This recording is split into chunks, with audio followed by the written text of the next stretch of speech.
अस्सलाम वालेकुम, आप देख रहे हैं हो क्या रहा है। मैं हूं Faisal Abbasi, group editor 92 news. Irshad Ahmed Arif सब साथ हैं। शुक्रिया इरशाद साहब आपका। मुस्लिम लीग नून के कायद नवाज शरीफ कोयटा में मौजूद हैं और उनका ये कोयटा का दौरा इसलिए अहमियत इख्तियार कर गया है कि इंतखाबात से पहले जोड़ तोड़ की तमाम तर कोशिशें बरवकार ला रही है मुस्लिम लीग नून। इससे पहले MQM के साथ इत्तहाद, फिर मौलाना से इत्तहाद की बातें, GDA के साथ इत्तहाद की बातें, और अब जो बलूचिस्तान अवामी पार्टी है उसके साथ भी इंतखाबी इत्तहाद या सीट एडजस्टमेंट को लेकर इस सारे मिशन के तहत नवाज शरीफ साहब कोयटा में मौजूद हैं। बलूचिस्तान की तरफ से, बलूचिस्तान के इलेक्टेबल्स की तरफ से या बलूचिस्तान की सियासी जमातों की तरफ से कितना ओवरवेलमिंग रिस्पॉन्स होगा, यकीनी तौर पर जब बाज़ाब्ता इसका कोई एलामिया जारी होगा या प्रेस कॉन्फ्रेंस जारी होगी। आज जो साबिक वज़ीर आला बलूचिस्तान जाम कमाल साहब हैं, उनसे एक सवाल पूछा गया कि आप नून लीग में शिरकत कर रहे हैं, तो उन्होंने बिलवास्ता तौर पर इसकी तायद की। कितने बड़े नाम हैं जो नवाज शरीफ साहब का साथ देंगे, या तो मुस्लिम लीग नून में शामिल होंगे या फिर वो सियासी इत्तहाद करेंगे मुस्लिम लीग नून के साथ। इस सारी सूरत हाल को देखते हुए पाकिस्तान पीपल्स पार्टी के चेयरमैन बिलावल भुट्टो जरदारी ने नवाज शरीफ साहब को ये मशवरा दिया कि वो लाहौर पे फोकस करें। एक दो सीटों के लिए बलूचिस्तान जाने की ज़रूरत नहीं थी। अब लाहौर पे फोकस करें से मुराद क्या है? क्या जो नवाज शरीफ का गढ़ है लाहौर, वो भी कमज़ोर है? उसमें भी उनके लिए कोई ख़तरा है? अगर कोई ख़तरा है तो क्या वो पीपल्स पार्टी है? पीपल्स पार्टी नहीं है तो कौन है? ये बहुत से सवालात हैं। ये मशवरा किस बलबूते पे दिया जा रहा है बिलावल साहब की तरफ से? इस पर हम जो सियासी सारा इस वक्त बिसात सामने है, बिछी है, इस पर मुफस्सल हम गुफ्तगू करेंगे। दूसरी जानिब हम पाकिस्तान के और बिलखुसूस जो सेंट्रल पंजाब है उसके लोगों का जिक्र करेंगे। उन इलाकों की बात करेंगे जहाँ पे स्मोग ने लोगों का जीना हलकान कर रखा है। यहाँ इस वक्त जब मैं आपसे गुफ्तगू भी कर रहा हूँ तो गला साथ नहीं दे रहा है और हर दूसरा शख्स इन अमराज का शिकार है। ऐसे में जो हुकूमत है उसके इक़दाम क्या हैं, माफ़ कीजिएगा, जो ज़िला इंतज़ामिया है उसके इक़दाम क्या हैं? क्या ये स्मोग सिर्फ उसी वक्त संजीदा मसला है? फ़ज़ाई आलूदगी क्या उसी वक्त संजीदा मसला है जब ये बिल्कुल आ चुकी होती है, लोगों को अपने घेरे में ले चुकी होती है? तभी हम देखते हैं अदालती अहकामात भी आते हैं, इंतज़ामिया भी हरकत में आती है, हुकूमतें भी अपने बयानात देती है, लेकिन साल हर साल इसको लेकर प्लानिंग क्यों नहीं की जाती? जदीद खतूत पर ज़राअत को उस्तवार क्यों नहीं किया जाता? ये सवालात हैं जिन पर आज के प्रोग्राम में हम बात करेंगे। नैयर बुखारी साहब, सेक्रेटरी पाकिस्तान पीपल्स पार्टी, साबिक चेयरमैन सेनेट, कानून साज हैं, कानूनदान हैं, प्रोग्राम में वो भी हमें ज्वाइन कर रहे हैं। बुखारी साहब बहुत शुक्रिया आपका, आपकी तरफ आएंगे। इरशाद साहब, बुनियादी नुक्ता और सवाल ये है कि क्या दौरा बलूचिस्तान नवाज शरीफ साहब के लिए कोई ब्रेक थ्रू लाएगा, और बिलावल साहब फोकसिंग लाहौर का मशवरा क्यों दे रहे हैं? इसमें दो पहलू हैं। एक तो मियां नवाज शरीफ साहब को याद होगा और सबको हमें भी याद है कि बलूचिस्तान में हुकूमत पहले तब्दील हुई थी और फिर मियां साहब को जो मरकज़ में जो कुछ हुआ वो बाद में हुआ। तो और फिर यही मामला जो हुआ है वो इमरान खान साहब के साथ भी हुआ है कि बलूचिस्तान में हुकूमत तब्दील हुई, फिर मरकज़ में हुकूमत तब्दील हुई। तो ये ऐसा किसी दौर में ये होता था कि सिंध में हुकूमत तब्दील होती थी तो फिर मरकज़ में तब्दीली आ जाती थी। तो अब ये फोकल पॉइंट जिसको कहना चाहिए वो बलूचिस्तान नज़र आता है। और आज मियां साहब जिन लोगों से मिल रहे हैं, इन्हीं की बेवफाई की वजह से उनकी हुकूमत बलूचिस्तान की ख़त्म हुई थी और इन्हीं के बेवफाई की वजह से उनको सेनेट में भी हज़ीमत उठानी पड़ी थी। लेकिन वो जो कहते हैं ना, सियासत के सीने में दिल नहीं होता, तो मियां साहब आप उन्हीं के साथ बैठे हैं, उन्हीं के साथ जो है दिल की बातें कर रहे हैं और उन्हीं को यकीन दहानियाँ करा भी रहे हैं, उन्हीं से यकीन दहानियाँ हासिल भी कर रहे हैं। ये बाप पार्टी के बारे में मियां साहब के जो अल्फाज हैं वो सबको याद हैं कि वो इसके बारे में क्या कहा जाता है। लेकिन यही बात किसी ज़माने में वो MQM के बारे में भी कहा करते थे। MQM बल्कि जब लंदन में 2007 में एक COD हुआ, COD तो पहले हो गया था, एक ARD की जगह पे एक नया महाज बना था, उसमें MQM को शामिल नहीं किया गया था। PDMA गालिबन उसका नाम था, और उसमें ये कहा गया था कि MQM सियासी जमात नहीं है, इसको किसी सियासी इत्तेहाद में शामिल नहीं किया जाएगा और हुकूमत में शामिल नहीं किया जाएगा। लेकिन बहरहाल फिर सियासत है, हुकूमत में भी वो शामिल हुए, इत्तेहाद में भी शामिल हुए, सब कुछ हो गया है। लेकिन ये ऐसे ही चलता है पाकिस्तान की सियासत, और लंदन के मौसम का कोई एतबार नहीं किया जा सकता। बुखारी साहब से पूछते हैं कि शाह जी ये फरमाएं कि ये भुट्टो साहब आजकल बिलावल भुट्टो साहब और जरदारी साहब मियाँ साहब को ज़्यादा मशवरे दे रहे हैं, खुर्शीद शाह साहब भी और लोग भी, कोई ये मुशावरत फ़ी सबिल्लाह है, मुफ्त है, या इसका कोई मुआवजा भी है? शुक्रिया इरशाद साहब जी। गुजारिश ये है कि जो चेयरमैन साहब ने बात की जी। वो हक़ाइक़ पे मबनी है। नेशनल असेंबली की बलूचिस्तान में सीट्स कितनी हैं टोटल? 16 जी जी 16 सीटें हैं जी। 16 सीटों में से इतनी तगोदो करके मियाँ साहब कोयटा गए, इनको क्या हासिल होगा? वहाँ पे नेशनलिस्ट पार्टीज भी मौजूद है जी। वहाँ पे JUIF भी मौजूद है, वहाँ पे पीपल्स पार्टी भी एग्जिस्ट करती है जी। वो पख्तूनख्वा मिली अवामी पार्टी भी है जी। फिर अपने इंडिपेंडेंट्स भी हैं।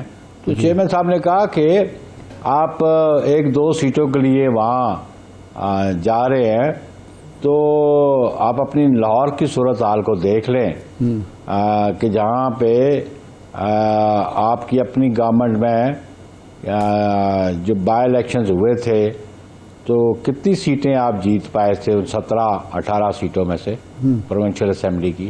ठीक। वो रिजल्ट्स आपके सामने हैं जी। तो ये उनका होम टाउन है, ये उनकी होम ग्राउंड है, उसमें उनकी सूरत हाल है। तो उन्होंने कहा कि आप अपने होम ग्राउंड को तो देखें।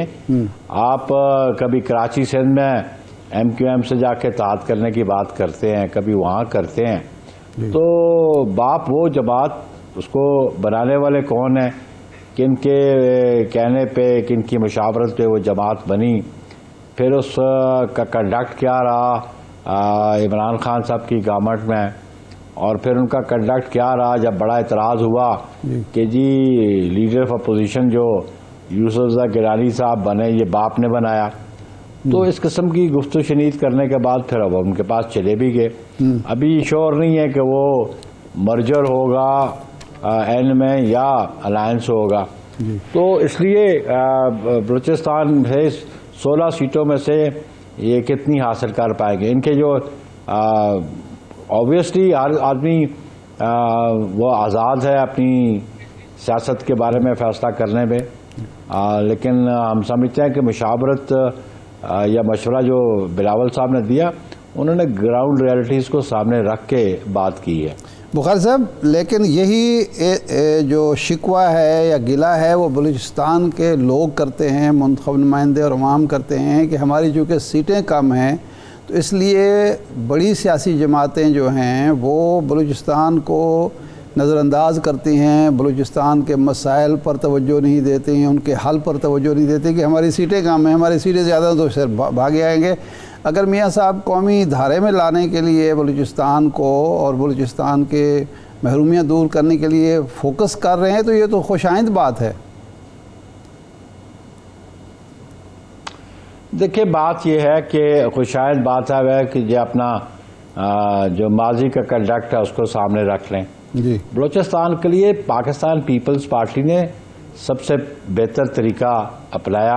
मसलन 2008 की गवर्नमेंट में हमारा आगाज़ हुआ हुकूक बलूचिस्तान का जी, और उस पर भी एफर्ट्स भी किए गए। और फिर आप ये देखें कि एक ट्रेडिशन जो है ये भुट्टो शहीद के ज़माने से चली आ रही है कि सेनेट का जो डिप्टी चेयरमैन है वो भुट्टो साहब ने ये बुनियाद रखी कि वो बलूचिस्तान को जाता जी। और बाद के अदवार में भी डिप्टी चेयरमैन जो है बलूचिस्तान से ही मुंतखब होते रहे। ये अभी इमरान खान साहब फाटला से लेके आए हैं 2021 में। इससे पहले जो जितने भी डिप्टी चेयरमैन रहे वो बलूचिस्तान से रहे। नहीं, लेकिन वो तो चेयरमैन जो है वो लेकिन वो तो चेयरमैन बलूचिस्तान से ले आए ना जी। देखिए अब वो नहीं लेके आए। अच्छा। वो पाकिस्तान पीपल्स पार्टी उस वक्त थी। सही, मिल के दोनों पाकिस्तान पीपल्स पार्टी थी, उसके तावन से जी। उनके मुकाबले में राजा जफरुल हक साहब इलेक्शन लड़े थे, एन के वो कैंडिडेट थे। ये 2018 का इलेक्शन है। जो बाप के बारे में जो गुफ्तगू मियाँ साहब करते रहे और उनसे मुकाबला भी उनका हुआ, और बाप उस वक़्त ही वजूद में आई थी, बल्कि मैं समझता हूँ कि इलेक्शन के बाद वजूद में आई थी। इलेक्शन से पहले वो जो चेयरमैन का सेनेट था वो उस वक़्त वो आज़ाद ही थे जी। उस वक़्त पार्टी कॉन्स्टिट्यूट या नहीं बनी थी। जी जी। अभी आप देखिए ये गवादर का इशू है, ये भी क्रेडिट जाता है पाकिस्तान पीपल्स पार्टी की क़यादत को, जनाब आसिफ अली जरदारी साहब ने। जी। उससे पहले गवादर इशू जो था वो एक सिंगापुर की कंपनी को दिया गया, उससे विड्रॉ करके चाइनीज़ को इंसर्ट किया गया। और फिर आप बलूचिस्तान की इंपॉर्टेंस देखें कि आसिफ अली जरदारी साहब ने पाकिस्तान के एनर्जी क्राइसिस को ओवरकम करने के लिए ईरान के साथ गैस पाइपलाइन का मुआहदा किया, और वो बावजूद बहुत सारे इंटरनेशनल प्रेशर्स के आसिफ अली जरदारी साहब प्रेशर में नहीं आए। जो मुल्की मफाद था उसको मद्देनजर रखा, और ईरानियन प्रेसिडेंट और प्रेसिडेंट जरदारी साहब ने बॉर्डर जो ईरान पाकिस्तान बॉर्डर है वहाँ पे जाके इफ्तिताह किया उसका। सही। तो इसलिए समझता हूँ कि गवादर एक ऐसा पोर्ट है कि जो पाकिस्तान के लिए इम्पोर्टेंट तो है ही, लेकिन जो सेंट्रल एशियन स्टेट्स हैं, इवन चाइना है, उनके लिए बड़ा इम्पोर्टेंट। बिल्कुल ठीक है। अच्छा बुखारी साहब, जो भी इनको जी बुखारी साहब, अब सवाल जो ये मिलेगा वो बलूचिस्तान को मिलेगा। जी सही है। अब सवाल ये है कि ये सारे आप जो क्रेडेंशियल्स हैं आप पीपल्स पार्टी के जरदारी साहब के आप बता रहे हैं, लेकिन पीपल्स पार्टी की इंतखाबी हिकमत अमली क्या है?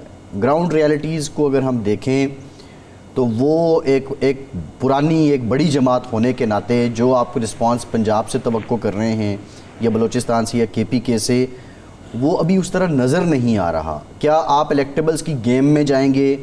बाएं बाजू की जमातें हमें नज़र नहीं आती हैं। सियासी इत्तेहाद करेंगे तो किसके साथ करेंगे? सीट एडजस्टमेंट होगी तो किसके साथ होगी और कब होगी? और क्या ये अनाउंस करने में ताख़ीर नहीं हो रही है? ये आपका परसेप्शन ज़रूर हो सकता है या आप इसको महसूस कर रहे हो। पॉलिटिकल स्ट्रेटजीज अप्रोप्रिएट टाइम पे अनाउंस की जाती है। अच्छा। कबल वक्त स्ट्रेटजीज को अनाउंस करने से बेनिफिट नहीं होता, और इसलिए हम समझते हैं कि जो पॉलिटिकल पार्टीज, मेरा मौक़िफ़ रहा, हम तो हमेशा डायलॉग पे बिलीव करते रहे हैं। हर वो जमात जो ECP के पास एनलिस्टेड है और वो एलिजिबल है इलेक्शन कंटेस्ट करने के लिए, उनसे बात हो सकती है, प्री इलेक्शन भी हो सकती है, पोस्ट इलेक्शन भी हो सकती है। अच्छा। तो इसलिए नहीं बुखारी साहब कता कलाम माफ इसमें PTI भी शामिल है, उससे भी कोई बातचीत हो सकती है और इत्तेहाद या सीट एडजस्टमेंट की तरफ आप जा सकते हैं। देखिए बात है ये भाई जो प्री मेच्योर बात है, लेकिन हमने ये कहा कि अभी तक PTI जो है वो इलेक्शन कमीशन ऑफ पाकिस्तान से डीलिस्ट तो नहीं हुई। जी सही। कि उसको डीलिस्ट कर दिया, आपके नॉलेज में को हो बात तो? नहीं बिल्कुल नहीं। उनकी एक कंट्रोवर्सी चल रही है जी। उनकी एक कंट्रोवर्सी चल रही है कि जो कन्विक्टेड आदमी हो वो पार्टी हेड नहीं रह सकता, जिसकी बुनियाद पे मियाँ नवाज शरीफ साहब कन्विक्टेड थे, वो डिसक्वालीफाइड थे, तो एन की सदारत उनके पास नहीं रही। और शहबाज शरीफ साहब एन के प्रेसिडेंट बने थे ये 2017 में। इसी तरह PTI की जो इमरान खान हैं वो भी डिसक्वालीफाइड है, और उनका इशू अभी भी इलेक्शन कमीशन में मौजूद है कि वो पार्टी हेड रह सकते हैं कि नहीं रह सकते हैं। तो लेकिन अभी तक PTI जो है ना डी लिस्ट नहीं हुई, तो हम तो हर उस सियासी जमात से, हमने तो अपने बदतरीन मुखालिफिन से भी 77 ऑनवर्ड बातचीत ज़रूर की।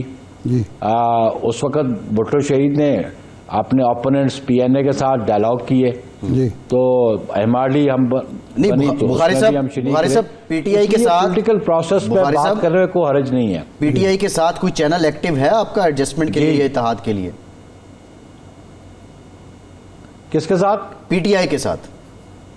जी फैसल साहब क्या? मैं आपसे अभी ये सो फार अभी तो हमारी कोई इस किस्म की बात वो कबल अज़ वक्त वो कह रहे हैं, अभी तक तो कोई ऐसी बात नहीं हुई। जी अभी तक तो पाकिस्तान पीपल्स पार्टी अपने कैंडिडेट्स फील्ड कर रही है जी अपनी उस आइडियोलॉजी पे जिसकी बुनियाद जुल्फ़िकार अली भुट्टो शहीद ने रखी, उस पर हम इलेक्शन कंटेस्ट करेंगे। अगर किसी जमात ने हमें अप्रोच किया जी तो बिल्कुल उसके बारे में हमारी जमात फैसला करेगी, हमारी सीसी फैसला करेगी। लेकिन आज तो हम अपनी आइडियोलॉजी पे इलेक्शन फील्ड में और हम कंटेस्ट करेंगे उस पर। अच्छा बुखारी साहब, ये जो बिलावल साहब के आपने कहा कि जो मशवरा दिया है उन्होंने इसलिए कि पंजाब पर तवज्जो दें, और आपने हवाला दिया जुलाई 2022 के इलेक्शंस का जिसमें 20 में से 15 सीटें हार गई थी। तो आप आज भी समझते हैं कि मुस्लिम लीग नून उसी पोजीशन पे खड़ी हुई है कि यहाँ पंजाब वो लूज़ कर चुकी है जिस तरह ज़िमनी इलेक्शन में नज़र आया था हमें? देखिए जी, वो जुलाई में तो गवर्नमेंट आए हुए 2-3 माह हुए थे। अप्रैल में गवर्नमेंट आई थी जी, और उसके 16 माह के जो पॉजिटिव एस्पेक्ट है उसको भी आप ले लें और जो नेगेटिव एस्पेक्ट है उनको भी सामने रख लें। अच्छा, और मेरा ख्याल है सबसे बड़ा नेगेटिव एस्पेक्ट ये था कि जो इकोनॉमी बड़ी शटर होगी, ठीक, प्राइस हाइक हो गया सही, और गरीब आवाम महंगाई में पिस के, जी तो उसके आफ्टर इफेक्ट्स महंगाई के तो फिर जो जमात इक़्तिदार में हो उस पर तो ज़रूर पड़ते हैं। फिर आप ही बाकी आप खुद अंदाज़ा लगा लें और जायज़ा लेंगे कि क्या सूरत हाल है आज। सही, बिल्कुल ठीक।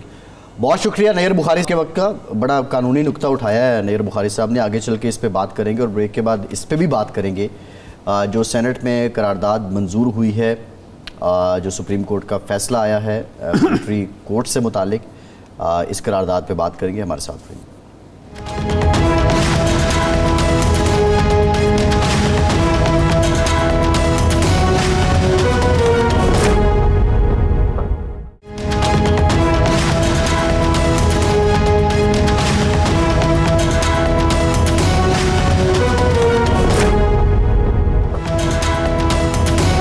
ब्रेक के बाद एक बार फिर से आपको खुशामदीद कहेंगे। हमें ज्वाइन किया है पाकिस्तान के मायनाज कानूनदान हाफिज़ एहसान अहमद साहब ने। हाफिज़ साहब, बहुत शुक्रिया आपका। हाफिज़ साहब, आपको जहमत इसलिए दी है कि गुज़श्ता रोज़ सेनेट ऑफ पाकिस्तान ने करारदाद मंजूर की है और जिसमें उन्होंने मिलिट्री कोर्ट से मुतालिक जो सुप्रीम कोर्ट का फ़ैसला है उसको पार्लियामान के जो इख्तियारात हैं उसमें मदाखलत के मुतरादिफ करार दिया है।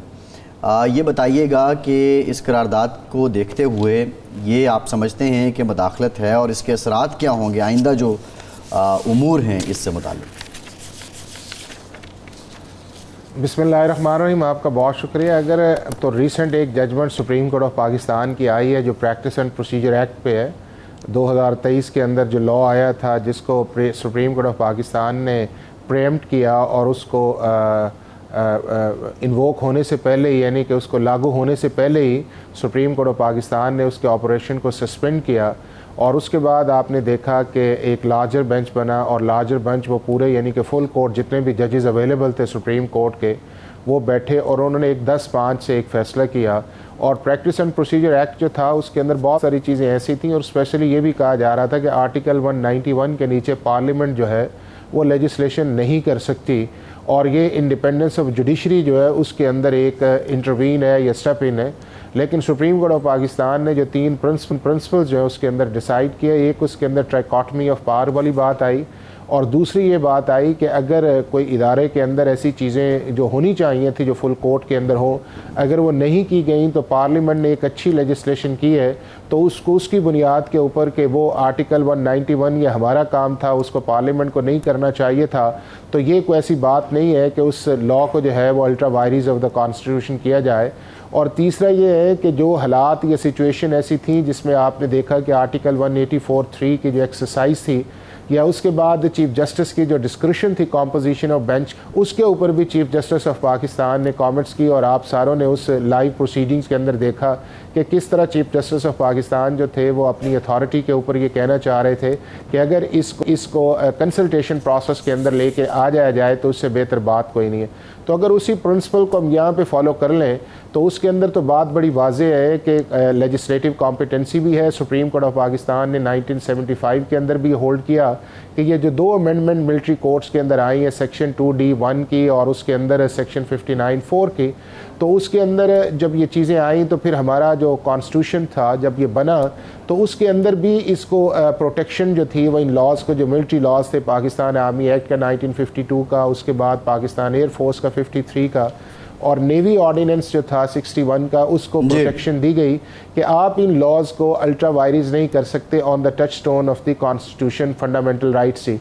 तो अब ये एक चीज़ नहीं आई है और एक कंसिस्टेंट प्रैक्टिस थी सुप्रीम कोर्ट ऑफ पाकिस्तान की, चाहे 96 का फैसला आए, 2007 का आए, 2015 का आए, 2017 का आए, कि कभी भी ये नहीं कहा गया कि सिविलियंस का ट्राई जो है वो मिलिट्री कोर्ट्स के अंदर नहीं हो सकता। जो 5 सिचुएशंस हैं, अगर कोई एस्पेनेज करे, मिलिट्री इंस्टॉलेशंस पे अटैक करे, आर्मी ऑनगोइंग ऑपरेशन के खिलाफ खड़ा हो, पाकिस्तान की नेशनल सिक्योरिटी को थ्रेट किया जाए इंटरनली और एक्सटर्नली, और टेररिज्म उस लेवल तक चला जाए कि जिससे आप ये कहें कि अब पाकिस्तान की नेशनल सिक्योरिटी है, जिस तरह पाकिस्तान के अंदर इस वक्त एक ऑन गोइंग या पिछले कई साल से पाकिस्तान के अंदर टेररिज्म की एक्टिविटीज़ चल रही हैं, और एक ऐसा शख्स जो आर्मी के अंदर काम करता है और वो मिल के पाकिस्तान के सीक्रेट्स को किसी और मुल्क के हवाले करता है या पाकिस्तान के सिक्योरिटी कंसर्न्स जो है वो वायलेट होते हैं, तो ये मिलिट्री लॉज जो थे उसके अंदर जुरिस्डिक्शन भी थी, ट्राई भी किया जा सकता था। और ये दुनिया के हर मुल्क में इरशाद आरिफ साहब मिलिट्री लॉज भी हैं, मिलिट्री कोर्ट 36 ममालिक के अंदर काम भी कर रही हैं, तो कोई ऐसी एक्स्ट्रा यूजुअल या अनयूजुअल बात नहीं थी।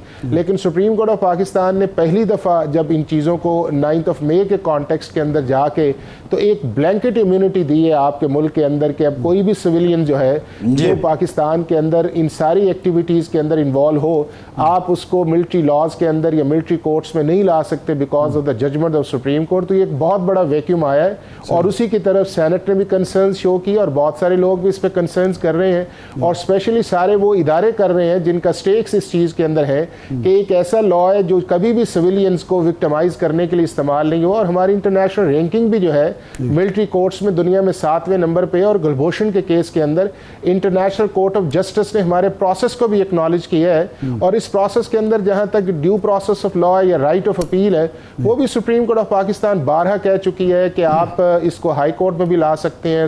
ये 2 इसमें पहलू हैं। नंबर 1 तो ये है कि अपील का हक मौजूद है, हुकूमत चली भी गई है, उसके बावजूद सेनेट को ये करारदाद मंजूर करने की ज़रूरत क्यों पेश आई, एक बात। दूसरी बात ये है कि जो फैसला प्रैक्टिस एंड प्रोसीजर बिल के हवाले से आया उसमें इस चीज़ को तो इंडोर्स किया गया कि कानून साजी पार्लियामेंट का हक है और उसमें हमें मुदाखलत नहीं करनी चाहिए, लेकिन रिव्यू का हक जो 7-8 का फ़ैसला है उसमें रिव्यू का जो राइट है वो सुप्रीम कोर्ट ने अपने पास रखा है, और वो जो शक थी इसके मौसर बमाजी होने की उसको इंडोर्स नहीं किया।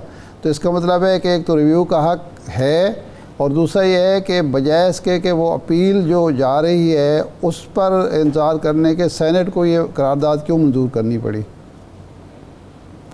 देखें अरशाद आरिफ साहब, जहाँ तक आपने प्रैक्टिस एंड प्रोसीजर एक्ट की बात कही है उसके अंदर भी पहले जो था वो रिट्रोस्पेक्टिव इफेक्ट जो था वो उन चीज़ों पे नहीं था जो already supreme court of Pakistan decide कर चुकी थी, जो रिव्यू के मामला थे। क्योंकि सुप्रीम कोर्ट ऑफ पाकिस्तान के अंदर भी आपको पता है कि साल से आपके केसेस लगते नहीं हैं, तो ये सिर्फ उनकी हद तक था कि अगर आपका रिव्यू जो है या आर्टिकल 184(3) की प्रोसीडिंग जो है वो फाइनल सुप्रीम कोर्ट ने आर्टिकल 188 के नहीं की तो उसके ऊपर आप अप्लाई कर सकते हैं। क्योंकि उसके अंदर एक वो मियां साहब वाली जजमेंट थी जिसके ऊपर ज्यादा बात की जा रही थी कि शायद पनामा वाला या उसके अंदर जाके कुछ चीज आएगा, तो कॉन्स्टिट्यूशनली और लीगली जितनी देर तक रेट्रोस्पेक्टिव इफेक्ट जो है वो किसी खास टाइम के लिए या खास चीज को आइडेंटिफाई करके ना दिया जाए उसका उस स्ट्रिक्टो सेंसो नहीं होता। लेकिन सुप्रीम कोर्ट ऑफ पाकिस्तान ने फिर भी ये कहा कि हम इस जो इंप्रेशन है उसको डिस्पेल करते हैं, और इसका जो इतलाक है वो उन केसेस के ऊपर होगा जो 20 अप्रैल 2023 2023 के बाद जो है सुप्रीम कोर्ट ऑफ पाकिस्तान के अंदर आर्टिकल 184(3) के नीचे ये फाइल किए जाएंगे या उसके बाद डिसाइड आएंगे। और इनके बाद आपने देखा है कि 2 केसेस जो है वो आ गए इस चीज के अंदर। एक आपका आया नैब की अमेंडमेंट्स का जो 2022 के अंदर चैलेंज हुई और 2023 के अंदर आई, और अब चीफ जस्टिस साहब एक लार्जर बेंच बनाना चाह रहे हैं। और दूसरा इसी तरह आया कि इसी पीरियड के दौरान प्रैक्टिस एंड प्रोसीजर एक्ट को सस्पेंड किया गया जब मिलिट्री कोर्ट्स के खिलाफ जो थी वह आर्टिकल 184(3) की गई। और अब चूंकि वो फैसला आ गया है तो अब ये अपील जो है वो सुनी जाएगी, लार्जर बेंच बैठेगा और ये जजेस शामिल नहीं होंगे जिसके अंदर आएगा। दूसरा उस चीज के अंदर जो आपने इशारा किया कि सेनेट वाली मामला जो आपने बात की है, आपको याद है कि एक जब सुप्रीम कोर्ट का भी एक फैसला आया था तो नेशनल असेंबली से भी एक रेजोल्यूशन आई थी। अगर तो आपको रेजोल्यूशन इस तरह की करें कि जिससे आप सुप्रीम कोर्ट की जजमेंट को नलिफाई करें तो वो तो बिल्कुल नामुनासिब है और हो भी नहीं सकती, और पार्लियामेंट के पास पावर भी नहीं है कि सुप्रीम कोर्ट की जजमेंट को नलिफाई किया जाए। लेकिन दूसरी चीज ये है कि अगर आप कंसर्न्स उस तरह करना चाह रहे हैं, और वो कंसर्न्स काफी हद तक जो उनकी सेनेट की रेजोल्यूशन है उसके अंदर उन्होंने भी यही कहा है कि सुप्रीम कोर्ट को रीथिंक करना चाहिए इन चीजों को। और ये जो चीजें हैं कि 9th मई ऑफ कॉन्टेक्स्ट के साथ साथ जो बड़े ब्रॉड एरियाज हैं जिसमें पाकिस्तान की टेररिज्म एक्टिविटीज हैं उसको भी ग्राउंड के अंदर लेके आया जाए, और फाइनली स्ट्रेस दिया गया है फेडरल गवर्नमेंट को कि प्रॉपर तरीके से उस चीज को प्रेजेंट करे। तो मेरा ये ख्याल ये है कि कंसर्न शो कर सकते हैं, लेकिन अगर उन अल्फाज की चुनाव के अंदर और ज्यादा एहतियात की जाती तो शायद मीडिया के अंदर इतना इंप्रेशन न बनता जितना इंप्रेशन आज आया हुआ है। बट प्राइमरीली ये है कि हर वो पाकिस्तानी जो पाकिस्तान से मोहब्बत करता है या पाकिस्तान के इदारों से या सिस्टम से मोहब्बत करता है, वो ये चाहता है कि इस मुल्क के अंदर रूल ऑफ लॉ भी हो, इस मुल्क के अंदर टेररिस्ट एक्टिविटीज न हो, और इस मुल्क के जो नेशनल सिक्योरिटी के इंटरेस्ट है वो हमेशा प्राइम रहे, और उनको को वायलेट करे तो उसको स्ट्रिक्टो सेंसो जो है सख्त से सख्त ट्रायल के अंदर ला के उसे सजा देनी चाहिए। सही है।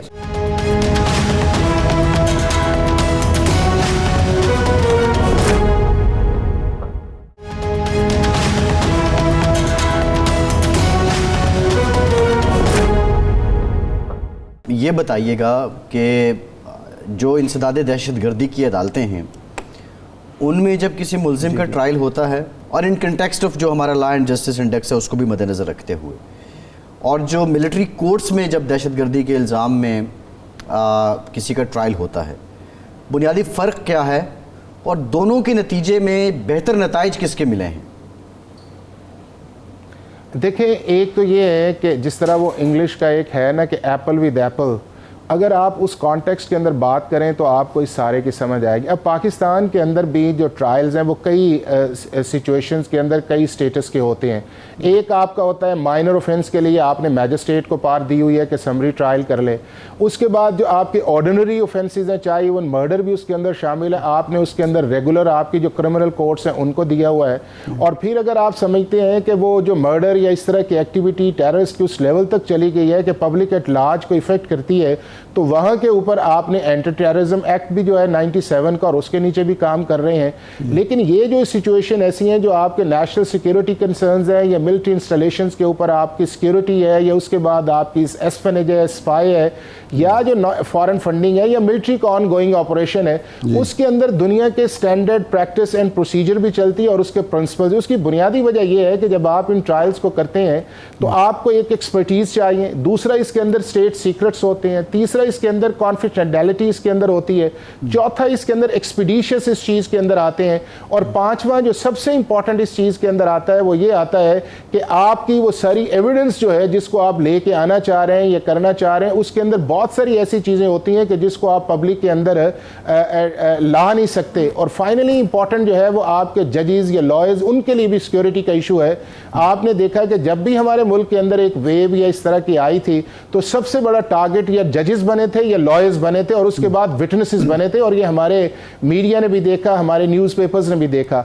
लेकिन जो अगली चीज उसके अंदर आई है कि जब आप एक प्रोसेस के अंदर आ जाते हैं, उसको एक कर लेते हैं, तो फिर क्या वो प्रोसेस या एविडेंस या वो सिस्टम ठीक नहीं है, तो उसके अंदर आपके पास रेगुलर सिस्टम के अंदर और मिलिट्री कोर्ट वाला जो सिस्टम है उसके अंदर आपकी कॉन्स्टिट्यूशनल कोर्ट्स हैं, और वो कॉन्स्टिट्यूशनल कोर्ट आपकी हाई कोर्ट्स हैं, वो कॉन्स्टिट्यूशनल कोर्ट्स आपकी सुप्रीम कोर्ट हैं। अगर वहां के ऊपर सुप्रीम कोर्ट या हाई कोर्ट कोर्ट ये देखती है कि आपका ड्यू प्रोसेस ऑफ लॉ भी नहीं है, एविडेंस भी आपकी ठीक नहीं है, कोरम नॉन जुडिस भी ये मामला नहीं है, तो सुप्रीम कोर्ट और हाई कोर्ट्स ने कई मौके पर इन सेंटेंसेस को मिनिमाइज भी किया है, सेट असाइड भी किया है और इसको कन्वर्ट भी किया है। तो ये पाकिस्तान के अंदर 67 से ये प्रैक्टिस चलती आ रही थी और कभी भी ये नहीं आया कि सिविलियंस का ट्रायल जो है वो मिलिट्री कोर्ट्स के अंदर नहीं आना चाहिए, अगर इन 5-6 एरियाज जिसकी तरफ मैंने इशारा किया है उसकी तरफ अब गया है। अब चूंकि सिर्फ हमने 9 मई के कॉन्टेक्स्ट के अंदर केस भी उसी का था कि जी एक ये लोग टेररिस्ट नहीं है या किसी पॉलिटिकल पार्टीज के अंदर है या किसी बहकावे के अंदर आ गए,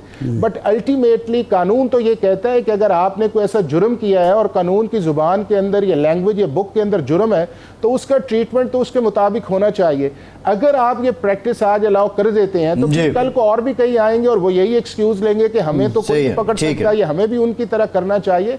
और क्या दुनिया के अंदर इन ममालिक के अंदर जिनका हम रेफरेंस देते हैं सिविल लिबर्टीज का, क्या अमेरिका के अंदर इस चीज को अलाउ किया जाएगा कि उनके इंस्टॉलेशंस के ऊपर अटैक और वो फिर आप सिविल लिबर्टीज का नाम लें? क्या बरतानिया के अंदर, सऊदी अरब, चाइना, ईरान, दुनिया के किसी मुल्क में ये अलाउ किया जा सकता है?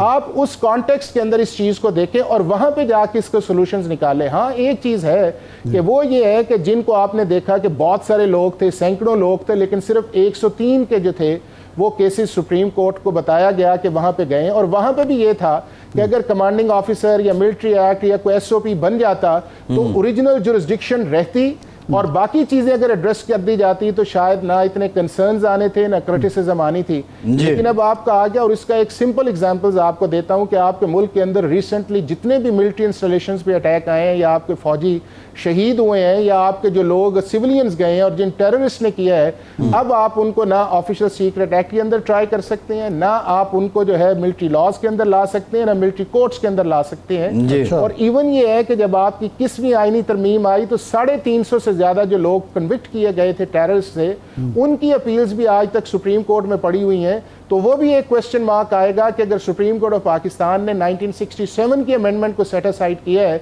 तो इसका मतलब ये है कॉन्स्टिट्यूशनल कवर के होते हुए तो 21 जो फर्स्ट अमेंडमेंट थी या 23rd जो कॉन्स्टिट्यूशनल अमेंडमेंट थी उसकी भी कोई हैसियत नहीं और ये सारे के सारे लोग जो हैं वो इस सुप्रीम कोर्ट के जजमेंट का बेनिफिट लेके एक्विट होने की कोशिश करेंगे। तो इसको जरा नेशनल सिक्योरिटी ब्रॉड के अंदर, पब्लिक एट लार्ज के अंदर और मुल्क के पर्सपेक्टिव में देखें तो शायद हमें इसके अंदर ज्यादा समझ आएगी लीगली। हफ्स साहब, अब जो 103 लोगों के केसेस चल रहे थे, अब इस फैसले के बाद वो सस्पेंड हैं, वो केसेस नहीं चल रहे और जब तक अपील का फैसला नहीं आता स्टेटस को रहेगा या वो दूसरी अदालतों में मुंतकिल होंगे? देखें इरशाद आरिफ साहब, अगर तो सुप्रीम कोर्ट ऑफ पाकिस्तान के अंदर किसी प्रोसीजरल चीज़ को सेटिसाइड किया जाए तो उसके अंदर तो प्रोसेस जो है वो उस लेवल पे जाके डिस्टर्ब नहीं होता और चीज़ें जो हैं वो वन वे और अदर वे चलती रहती हैं कि जी इसका अख्तियार नहीं था, उसका अख्तियार था या उससे उसकी तरफ लेके चले जाएं। लेकिन अब सुप्रीम कोर्ट ऑफ पाकिस्तान ने जो ओरिजिनल मिलिट्री लॉज की जुरिस्डिक्शन थी to try over the civilians और 1967 के अंदर 2D1 और 2 और ऑफिशियल सीक्रेट एक्ट सेक्शन 59(4), जब उसको ही अल्ट्रा वायरिस ऑफ द कॉन्स्टिट्यूशन कर दिया है और इसका मतलब ये है कि उन्होंने इसको रिट्रोस्पेक्टिव इफेक्ट दिया गया होगा, क्योंकि generally supreme court of Pakistan की जो जजमेंट है वो प्रोस्पेक्टिव आती है। अब ये केस अगर 9 मई के कॉन्टेक्स्ट के अंदर आए हैं और 23 अक्टूबर को इसको डिसाइड किया गया है तो इसका मतलब ये है कि इसका इतलाक जजमेंट का माजी की बुनियाद पे होगा। और माजी किस हद तक जाता है कि क्या 9 अक्टूबर से पीछे भी जाता है या उससे भी पीछे जाता है या 67 के अंदर जाता है, तो फिर क्या पाकिस्तान के अंदर जितनी मिलिट्री कन्विक्शंस हुई थी मिलिट्री कोर्ट्स के अंदर, ये टेररिस्ट थे या इवन आपका गुलभूषण था, तो उसका लीगल या कॉन्स्टिट्यूशनल स्टेटस क्या होगा, ये भी बहुत बड़ा क्वेश्चन मार्क है। दूसरा ये है कि चूंकि अब जजमेंट आ गई है, जुरिस्डिक्शन जो है वो अवेलेबल नहीं है under the law and constitution, तो मीनिंग देयर बाय कि वो सिचुएशन इस वक्त स्टेलमेट के अंदर है, या ये है कि फेडरल गवर्नमेंट इसका वेट करेगी कि अपील फाइल करके इसका आउटकम देख ले क्या किया जाए। नहीं तो ये केसेस जो हैं चूंकि इसके अंदर रेलिवेंट एंटी टेररिज्म एक्ट की भी प्रोविजंस अवेलेबल हैं, तो वहां के ऊपर अब इनका ट्राई किया जाएगा कि वो जो रेगुलर कोर्ट्स आपकी होंगी उसके क्या रिजल्ट्स आएंगे, कब आएगा, वो एक और चीज है। लेकिन ये सारी चीजें जो है मेरा ख्याल ये है कि सुप्रीम कोर्ट ऑफ पाकिस्तान का जो लार्जर बेंच है, जब उसके अंदर ये चीजें आएंगी, डिस्कस की जाएंगी, तो ये सारी चीजों का लीगल या कॉन्स्टिट्यूशनल फेट उसी वक्त सामने आएगा। ठीक, बहुत शुक्रिया हाफिज एहसान अहमद साहब। आपका एक ब्रेक के बाद बात करेंगे स्मॉग की, जिसने बिलखुसूस पंजाब के इलाकों में लोगों का जीना दो भर कर रखा है। हमारे साथ रहिए।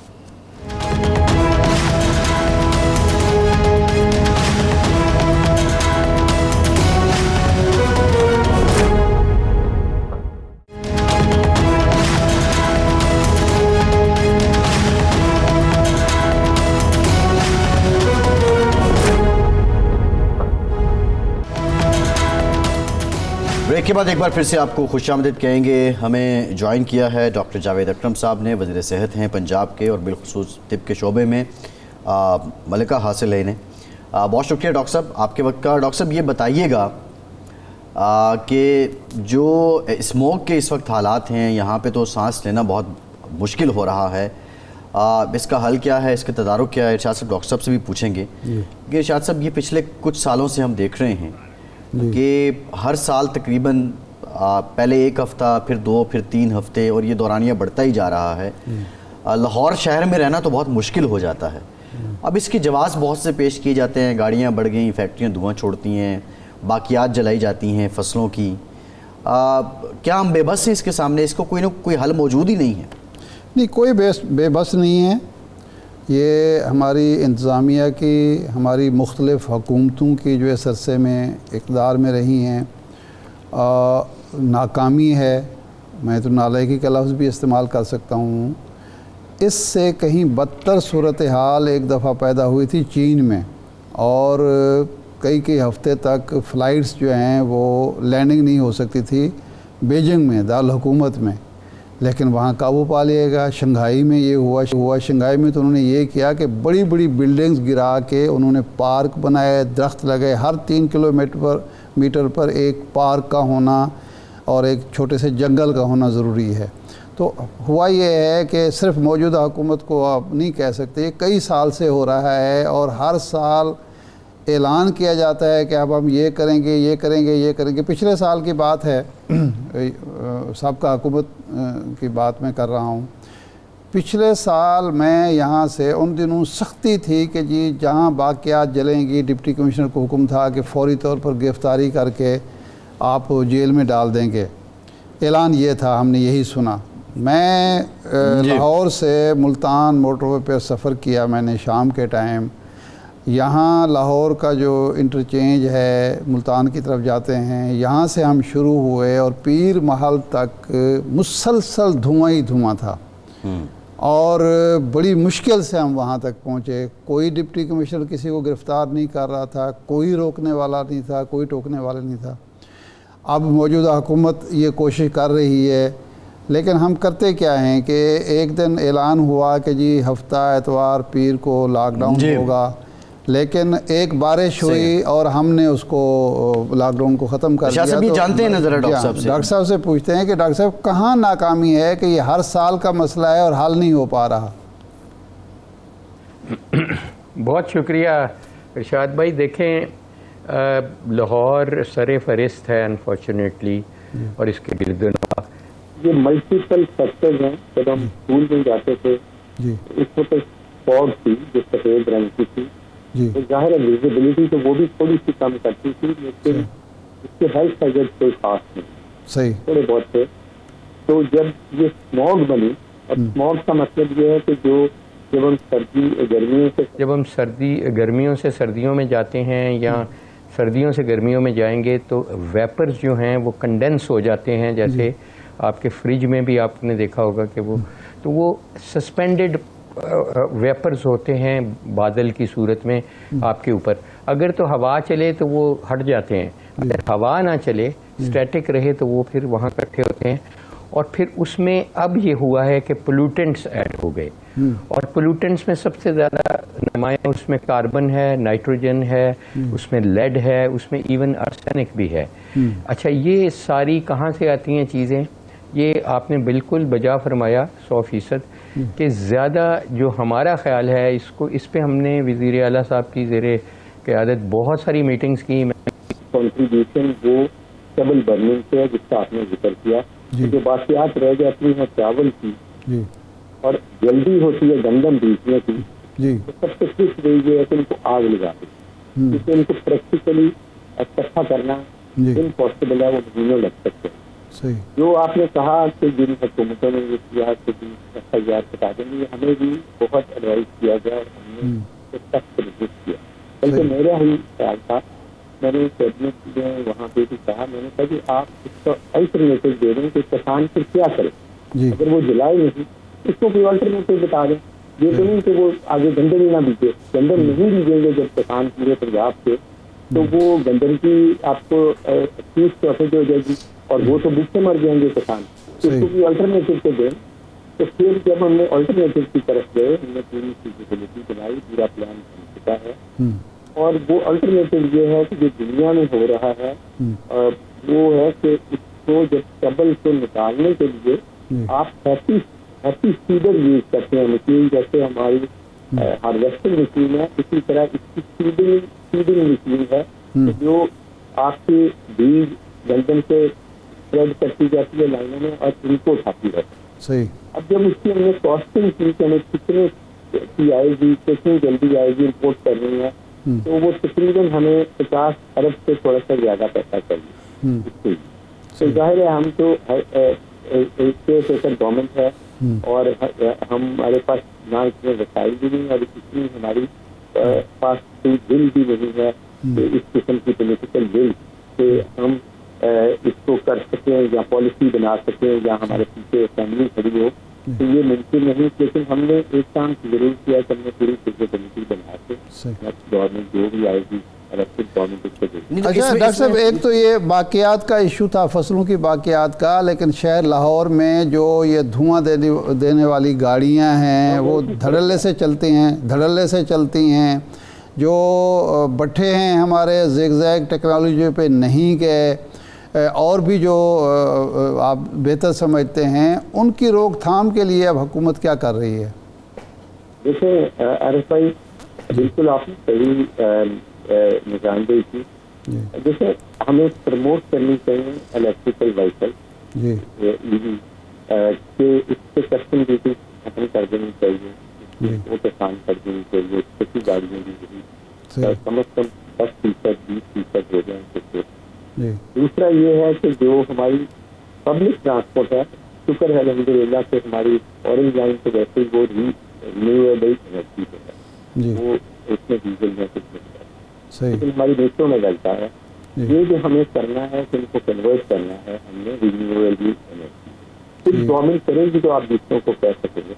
सही। तीसरा ये है कि जो इधर हमारा पहले फ्यूल की क्वालिटी आ रही है लाहौर में बहुत ही सब स्टैंडर्ड है, तो हम लोगों से बार बार मैं अपील कर रहा हूँ इदारा जो कंपनी के पेट्रोल पंप है वहाँ से जुड़ा है, ये अभी भी स्मगल होकर बहुत काफी हद मकदार में ईरानी मोबिल ऑयल भी आ रहा है और ऑयल भी आ रहा है, डीजल वगैरह भी आ रहा है, और वो बड़ा सब स्टैंडर्ड है गाड़ी के लिए भी और एनवायरमेंट के लिए भी। इसका यह है कि लोगों को खुद शऊर पैदा होना चाहिए कि गाड़ी अगर धुआं छोड़ रही है तो आपके फ्यूल का भी ज़िया हो रहा है, आपकी हेल्थ का भी ज़िया हो रहा है और एनवायरमेंटली भी बहुत खराब है जी।